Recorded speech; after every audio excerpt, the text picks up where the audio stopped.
আপনারা দেখেছেন এই নিয়ে নানা রকম টাল বাহানা নানা কথাবার্তা চলছে। আমি বিস্তৃত বলতে চাই সংস্কার চাই না কেন কেন চাইবেন না? সংস্কার না চাওয়ার মানে হচ্ছে আবার সেই 15 বছর অন্ধকারে ফিরে যাওয়া। সংস্কার না চাওয়ার মানে হচ্ছে আবার অন্যায় ভাবে ভোট ডাকাতি করে ভোট নিয়ে নির্বাচন করে আবার স্বৈরাচার বেশিবাদ হওয়া একটি রাস্তা এবং পথের দরজা জানালা খোলা। কখনো ভালোর জন্য সিদ্ধান্ত নিয়েছে তারা এটা করছে। তারা যখন ভেবেছে এদেরকে ভোট দিলে ভালো হবে ভোট দিয়েছে, নির্বাচিত হওয়ার পরে দেখেছে এরা আসলে ভালো নয়, তার ভুল করেছে জনগণ। তারা আবার নিজেরা শুধরাই আরেকটা দলকে বলছে। যখন দেখছে যে এই দলটাও ভালো নয় তখন পুনরায় তাদেরকে পরিবর্তন করে দিয়েছে। সুতরাং জনগণের সিদ্ধান্ত সবসময় সঠিক ছিল, কিন্তু দুর্ভাগ্য হচ্ছে আমাদের নেতৃত্ব কখনোই ভালো ছিল। জুলাই বিপ্লবের মাধ্যমে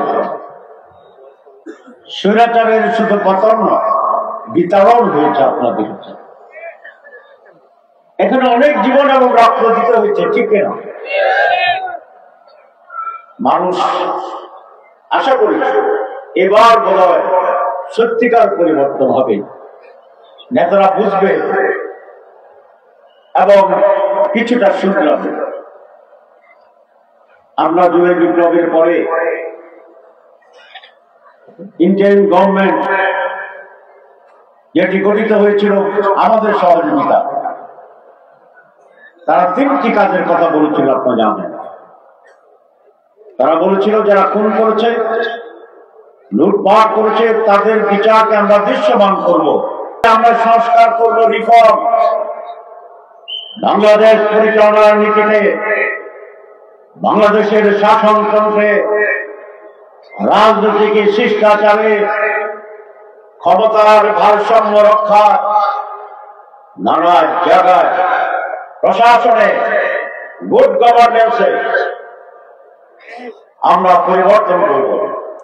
সেই জন্যই ডক্টর ইউনূসের সরকার একটি ঐকমত্য কমিশন করেছিলেন।